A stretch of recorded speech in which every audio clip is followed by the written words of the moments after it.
안녕하세요. 수박겉핥기 채널입니다.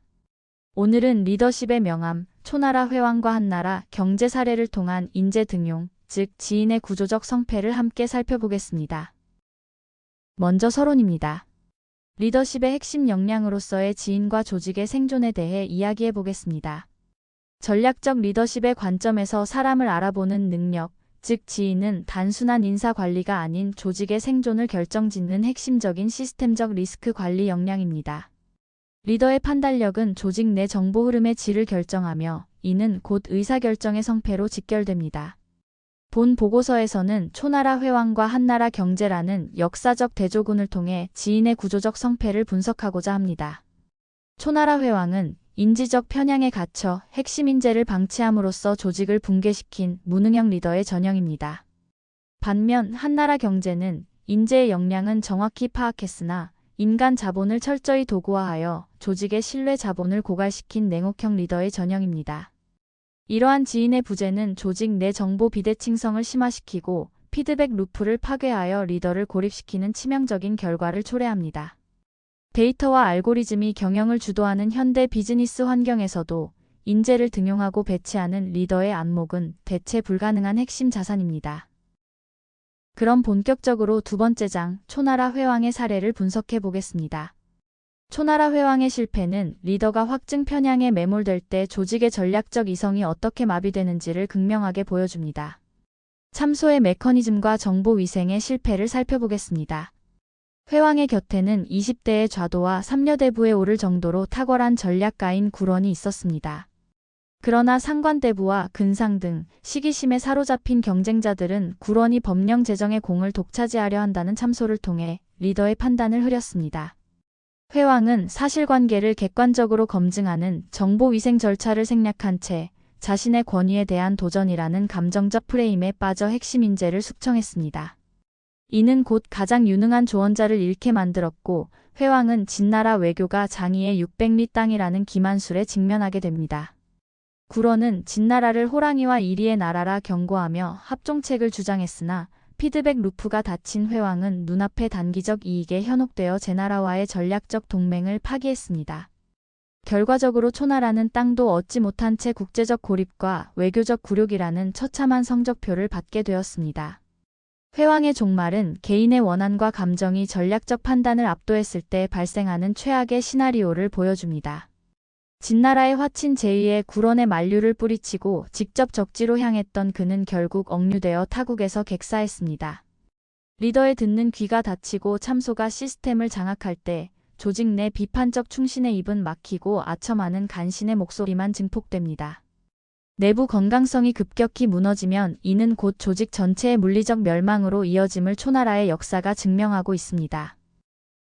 다음은 세 번째 장, 한나라 경제의 사례 분석입니다. 한나라 경제는 초나라 회왕과 달리 지능형 리더였으나 인재를 목적 달성을 위한 소모품으로 대하는 독성 현실주의를 견지함으로써 조직의 사회적 자본을 부식시켰습니다. 먼저 전략적 기용과 희생양에 관한 내용입니다. 경제는 중앙집권화를 위한 삭번책의 적임자로 조조를 발탁했습니다.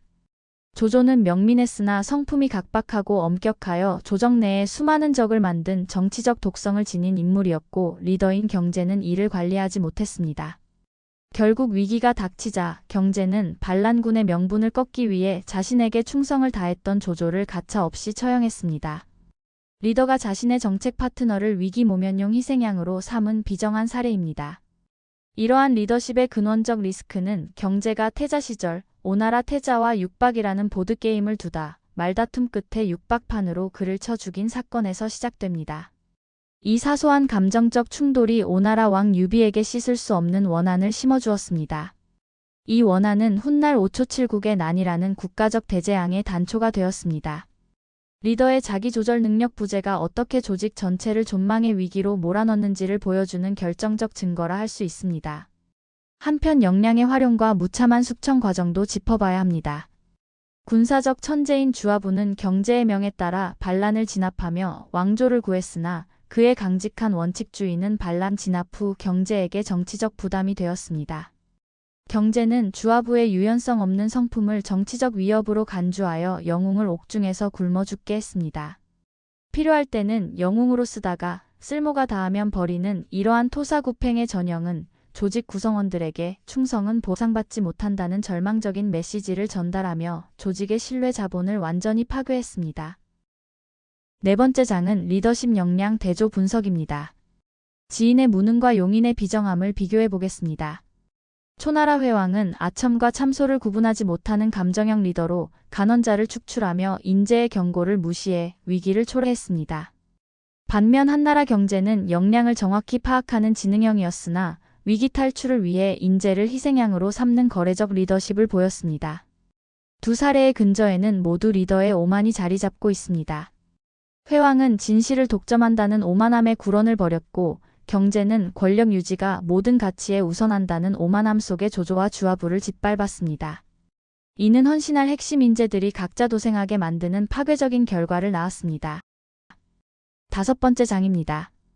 현대 전문직 리더를 위한 전략적 통찰로서 데이터 아키텍처로서의 지인 기술을 살펴보겠습니다. 조직 내 상관대부와 같은 참소 세력을 차단하기 위해 리더는 사마천의 표와 같은 관계형 매트릭스 체계를 도입해야 합니다. 해당 인물의 성과와 역량을 다각도에서 교차 검증하는 동시성 시각화가 필요합니다. 특정 개인의 주관적 평가에만 의존하지 말고 여러 채널에서 정보를 추출하는 엑스트랙트, 객관적 KPI를 바탕으로 정보를 정규화하는 트랜스폼, 그리고 정보 사일로를 타파하여 적재하는 로드 과정을 거쳐 역량을 동시적으로 교차 검증해야 합니다. 또한 심리적 안정감과 관계적 부채 관리가 필수적입니다. 경제의 사례처럼 핵심 인재가 토사구팽의 공포를 느낄 때 조직의 성장은 멈춥니다. 리더는 구성원들이 비판적 의견을 제시하더라도 신변의 위협을 느끼지 않는 심리적 안정감을 보장해야 합니다. 인재를 도구적으로만 대하는 거래적 리더십은 조직에 막대한 관계적 부채를 남기며 위기 순간에 리더를 보호할 방어벽을 무너뜨립니다. 따라서 리더는 매일 세 가지 질문으로 자아 성찰을 해야 합니다. 첫째, 나는 지금 듣고 싶은 정보만 필터링하는 데이터 사일로에 갇혀 있지는 않은가? 둘째, 나는 인재의 역량을 공동의 가치 창출을 위해 기용하는가? 나의 실책을 덮을 소모품으로 보는가? 셋째, 나의 의사결정 방식은 조직의 신뢰 데이터베이스를 강화하는가? 아니면 부식시키는가? 마지막 여섯 번째 장 결론입니다. 역사의 거울에 비친 리더의 책무를 돌아보겠습니다. 초나라 회왕과 한나라 경제의 사례는 리더의 지인 능력이 단순한 경영기술이 아닌 조직에 대한 윤리적 책무임을 뚜렷하게 보여줍니다.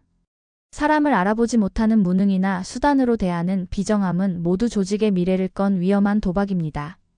모든 정교한 데이터 분석 너머에는 인간에 대한 깊은 이해가 존재해야 합니다. 뛰어난 실력과 도덕적 덕의 조화, 이 덕이야말로 조직의 가장 강력한 리스크 관리 시스템입니다. 현대의 리더들이 역사적 통찰을 바탕으로 인재의 가치를 존중하고 신뢰를 구축할 때 비로소 조직은 불멸의 경쟁력을 확보하게 될 것입니다. 오늘 내용이 많은 리더분들께 통찰력 있는 반면교사가 되기를 바랍니다. 지금까지 수박 겉핥기 채널이었습니다. 감사합니다.